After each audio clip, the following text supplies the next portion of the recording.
Considering that much of what I do could be considered political and social commentary of the ragey kind, it might surprise some that I don't think of myself as political, or at least trying not to be political is my underlying motivation.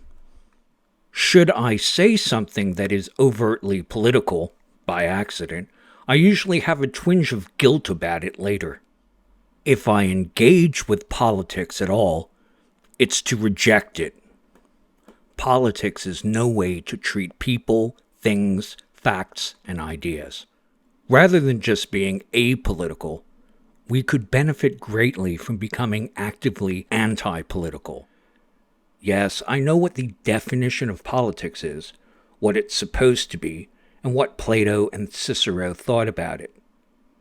Political philosophy and civics is like a driver's education manual. No one reads it, except maybe to pick up some pointers on cutting people off and brake checking from Machiavelli. And following the manual isn't how bad driving, much less road rage, works. The Wikipedia definition of politics is the set of activities that are associated with making decisions in groups or other forms of power relations among individuals, such as the distribution of resources or status. Now, you don't have to read between the lines much to see how that easily becomes, as practiced in the wild, an expression of in-group preferences, the practice of ideological nepotism and ostracism of dissent, all manner of applying the carrot and the stick, the swaying of people through coercion and manipulation, and generally kicking people when they're down. What we laughingly call political thought in practice isn't really thinking at all. A lot of the time, and from those most highly placed, political thinking is the complete absence in form and substance of thought. Often politics is the ad hoc justification for actions taken without reflection, sort of like the public relations team for fear, anger, naked greed, and the exercise of raw power. And most people disseminating this manipulative emotive spew didn't come up with it. They're just parroting the thoughts and phrases of their trusted sources, the people in the business of telling them what to think and engaging in conspicuous disapproval of wrongthink. As George Orwell famously said in his essay, Politics and the English Language, political language is designed to make lies sound truthful and murder respectable, and to give the appearance of solidity to pure wind. As with all Orwell's work, that essay is well worth reading, as it's filled with nuggets of his wry disdain for political people and their puerile modes of language and thought. Although I can use both terms, when I'm talking about political language, I'm also talking about political thought, and vice versa. You can't have one without the other. They inform each other so much that, although you may not be able to reconcile them into a single entity, they are inextricably intertwined.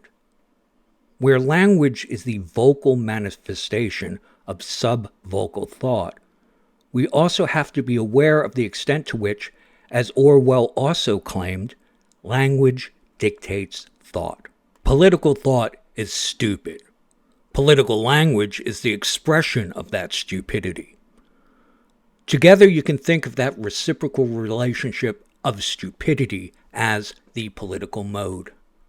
When it doesn't become positively ambitious and aspire to atrocity, the political mode, at its most mundane, are mostly just a justification for lies and delusion, including self-delusion, carried out in service of what people think, often mistakenly, is their own narrow self-interest. The thing about deluding others is that it is often used, quite effectively, as a means of deluding oneself. Politics as practice seems to be an endless exercise in starting with a conclusion which was more or less pulled from some nether orifice and then searching for justification for it. Basically, politics has never been a means of either making or serving up a pizza, but it is often a justification for why someone thinks they should get the last slice. Which is why I consider myself not only apolitical, but actively anti-political. Politics, you ask? Yeah, I'm a... This may be confusing to people who have bought into the slogan that the personal is political, and therefore regard everything as political, only because they've made a habit of turning special pleading and unchecked self-interest into the defining principle of their lives. And because they have to intrude on everyone else with their politics and make themselves such pests about it, mostly by acting as ventriloquist dummies for politicians, pundits, and bad actors of all stripes. Just to give them a little credit for sincerity, we can treat those who author bullshit political thought and language and those who are apparently interested enough to repeat it actually the same thing. Some people have being political so deeply ingrained that they're not aware of when they are being political. And so people motivated by politics or cluster B personality disorders are often quite indistinguishable. This includes those actual politicians and blue check marks who act not unlike your psycho girlfriend keying your car and burning your shit on the front lawn. What's in it for you and yours should never be the sole filter for arriving at the truth, and often it shouldn't be any sort of filter. But that's exactly what the political lens seems to do. What I mean by that is whether or not something is true should never, ever have any political considerations. Whether something is true or not has nothing to do with your political goals. Whether or not it benefits your team, your tribe, your fellow travelers is a consideration that not only has nothing to do with the truth, but is often antithetical to the truth. Also, people can be massively, massively wrong about what they think is good for them.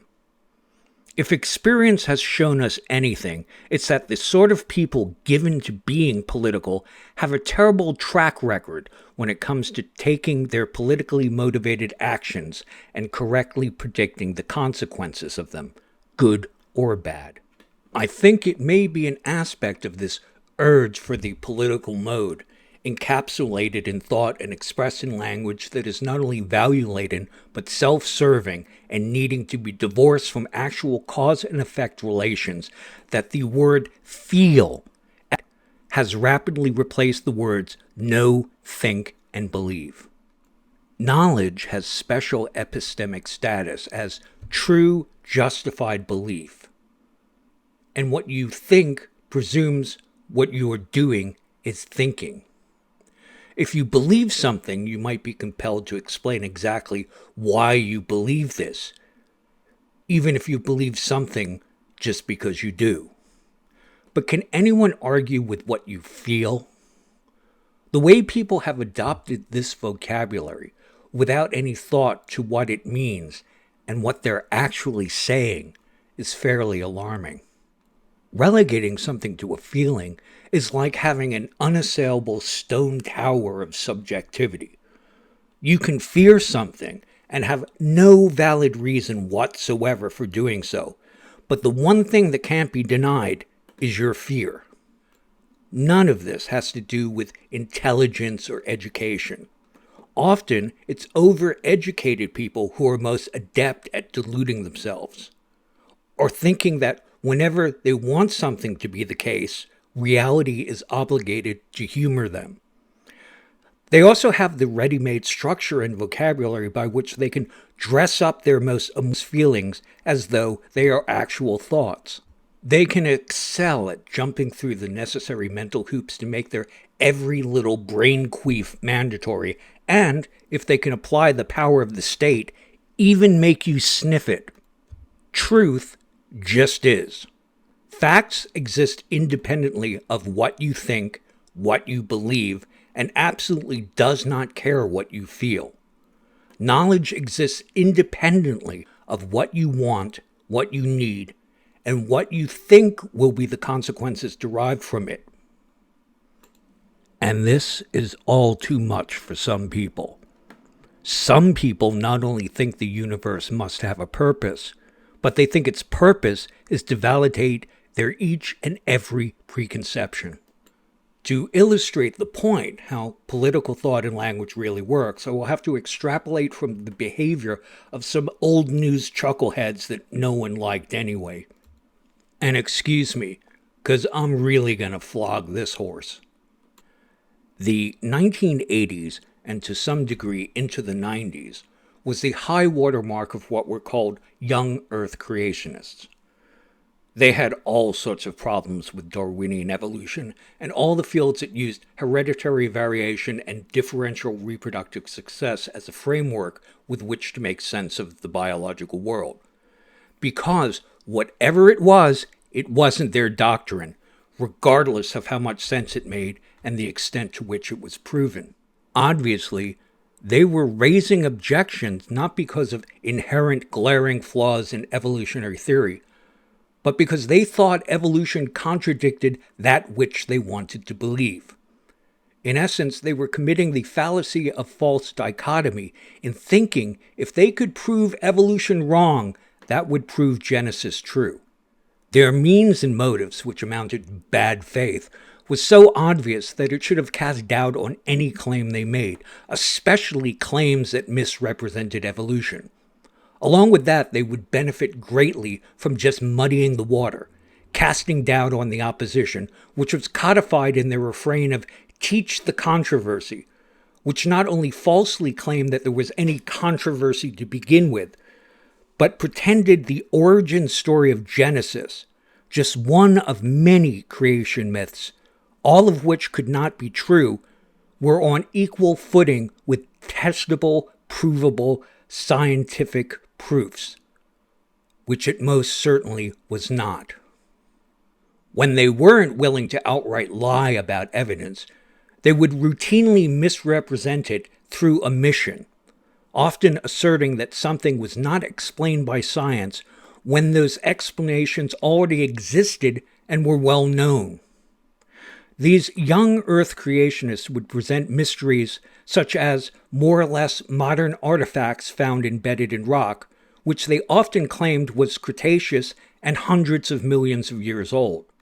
Take, for example, what is known as the London hammer, a modern forged hammer seemingly encased in ancient rock, as reported by the execrable Epoch Times.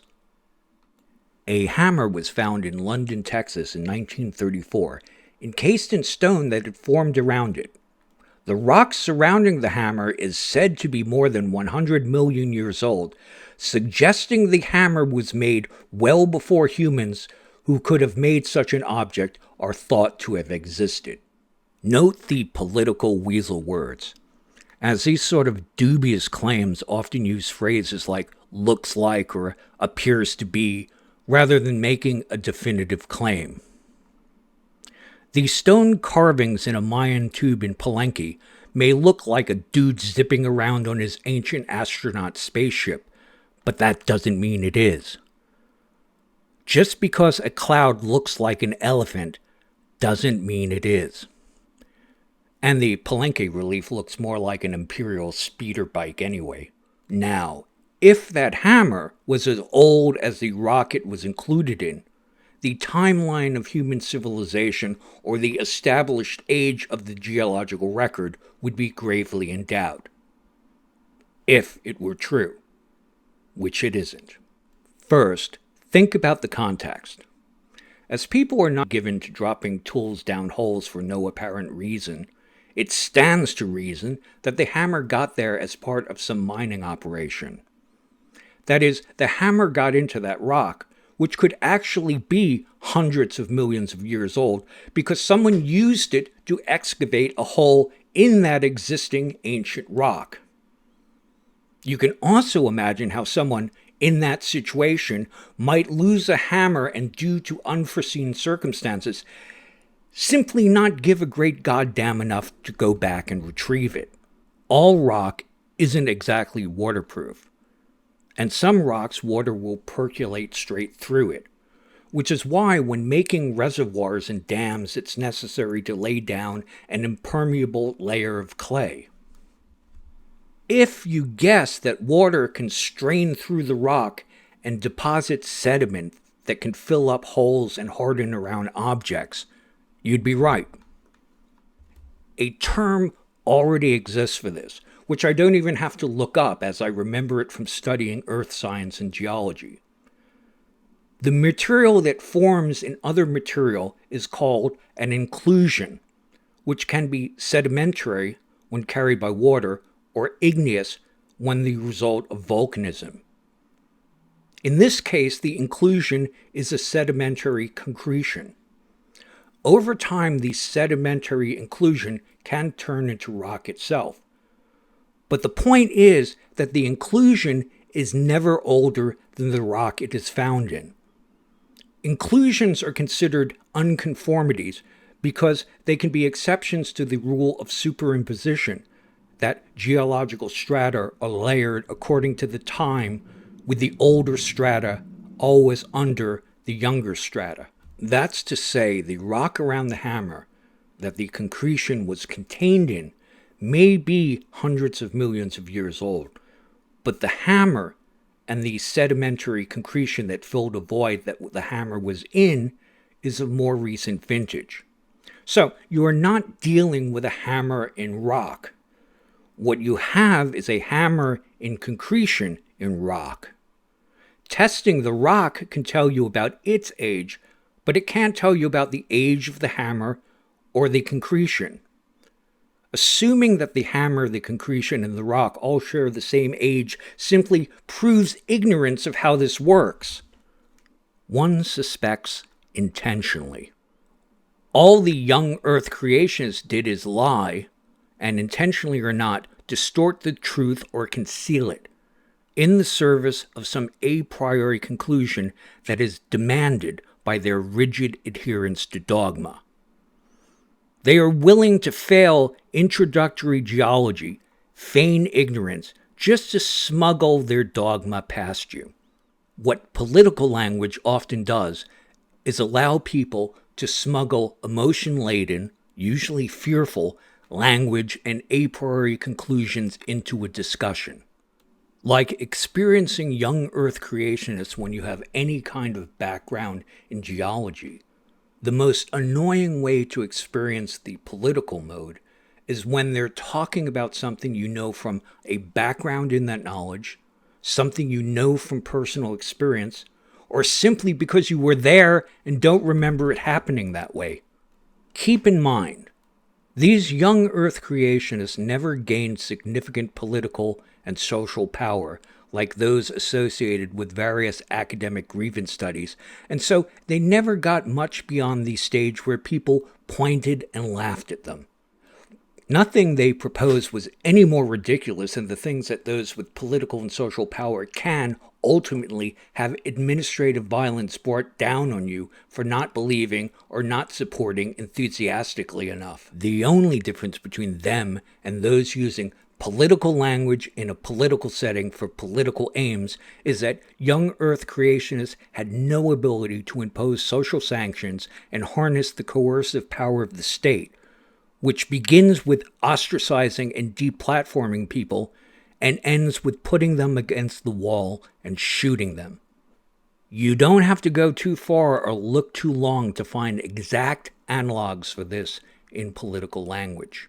Think of the weaseling, smuggled concept language when some person spewing political rhetoric tries to impugn someone by describing them as right-leaning or alt-right associated.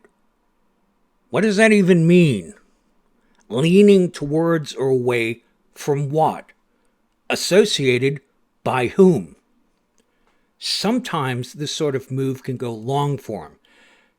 As one outlet described Giorgia Meloni, the newly elected Italian prime minister, as something along the lines of the most right-wing politician to lead Italy since Mussolini. A most excellent smear, save for the fact that the implications are just that, mere implication lacking the conviction to make a substantial assertion. Does that mean she's particularly far right? Or that previous leaders were a bunch of commies? Do they mean to tell you something about Il Duce, her, or whatever came in between? Depending on what data points you cherry pick from, you can make the case that she's more fascist than fascist, or see her as a kind of feminist. Much of political language seems to revolve around a psychological need, understandable in vicious, deluded liars, of granting themselves completely unearned virtue and moral superiority. In fact, much of the political language as practiced in academia, the media, and social media seems to be less about establishing a particular opinion and more about establishing others as inherently lesser than. Because the more some people think they can establish others as lesser, not as virtuous, moral, and as enlightened as they are, the more, paradoxically, they think they can abuse them. Rather like thinking that because you are a vegan, donate to PETA, and generally make a big show of how compassionate and downright humane you are, that makes it okay when you kick the dog. Political people and political language seems to always start with the a priori assumption that they're right and the other guy is wrong.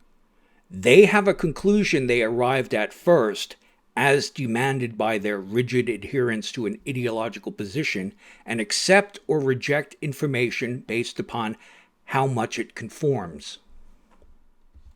As a matter of course, they misrepresent the other side of the argument.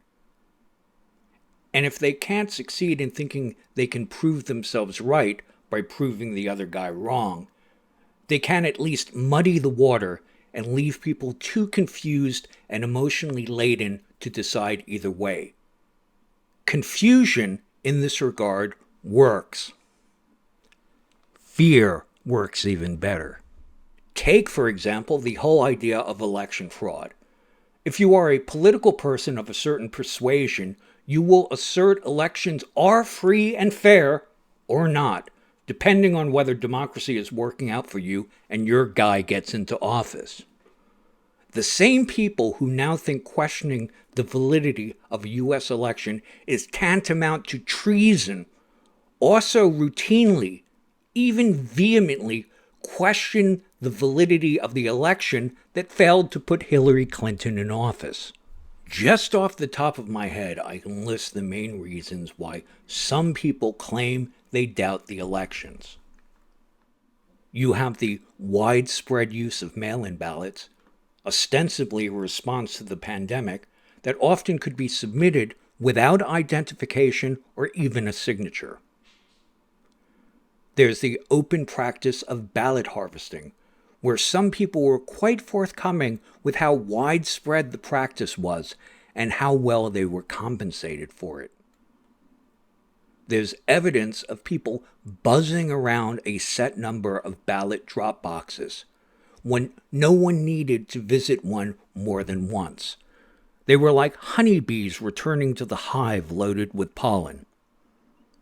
Having missed this more apt metaphor, the documentary titled 2,000 Mules, produced by Dinesh D'Souza, were able to track these busy bees through cell phone data.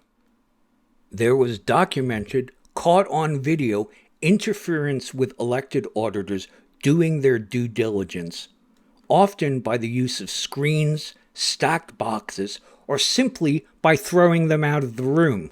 Not only is there footage of vans making mysterious after-hours deliveries to places where votes were tallied, but there's security camera footage that documents instances where election workers stayed after hours without the supervision of auditors or the public and produced tote bins full of what were ostensibly ballots and began running them through the tally machines. There was the tweaking of election laws, mainly in blue states, essentially rewriting the rules in the middle of the game, which they were specifically prohibited from doing. and not very much investigation was required to reveal voters who apparently resided in vacant lots or the cemetery. None of this is super secret Area 51 conspiracy stuff. In fact, much of it was shamelessly done out in the open. And together, they at least add up to something that should be investigated, or at least the admission that something smells fishy. Compared to all that, the concerns over Diebold voting machines and hanging chads of the 2000 election seem almost quaint by comparison. Now they even have a term of abuse for anyone who entertains the notion that these compendium of incidents may add up to putting the legitimacy of elections open to question. That term is election deniers. The term itself doesn't make much sense because they aren't denying elections, as in whether or not they should happen. They're questioning whether these elections are valid, based upon that range of evidence that indicates fuckery was afoot. And just because reality is complex in a way that tends to make political people tune out, the question of whether or not there were attempts to rig elections isn't the same thing as concluding they actually succeeded. The two have to be proven independently of each other. None of the above should be political questions or treated as such. Just because you report it's raining out doesn't mean you don't like or deny the existence of sunny days. Now, I'm sure why the political term election denier is used, as it's obviously intended to echo the term Holocaust denier. And aside from the fact that there's so much evidence that the Holocaust happened that no sane person would actually deny it, the term deny itself is a bit of begging the question, assuming the very thing that you're supposed to be proving. Claiming an atheist, for example, denies the existence of God or gods, assumes that the existence of God is a given for them to obstinately deny. In fact, atheists don't deny the existence of God. They just think God doesn't exist. Whether or not these things happened either is or isn't.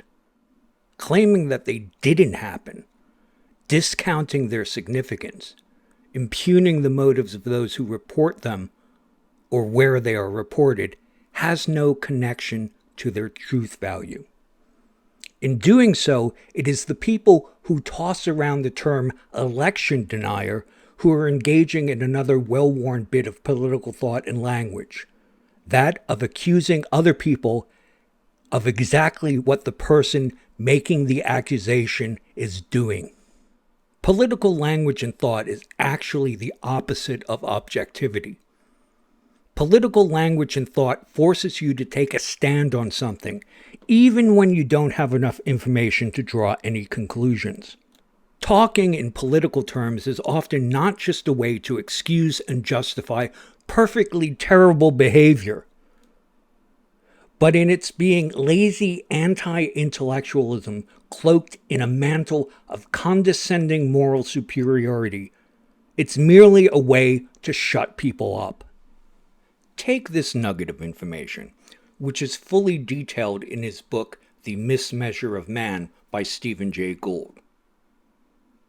Around the time of the First World War, Army intelligence tests revealed that Southern blacks tested some 10 to 15 points lower than whites. Now, I can assume that some people are already cringing because they think they know where this is going. So, what do you do with that information? Well, you can easily dismiss the truth of it by hand-waving it as, one way or another, the product of racism in either the tests themselves or society at large. Which is essentially what Gould did, dismissing it as a byproduct of cultural bias against black people. You can also end the discussion by accusing the person relating it as being motivated by racism. Apparently, not being racist requires you to intuitively know what information needs to be suppressed. The discussion may be ended, but the fact that black people scored lower on standardized Army intelligence tests, whether or not it is true, and the implications of it hangs in the air.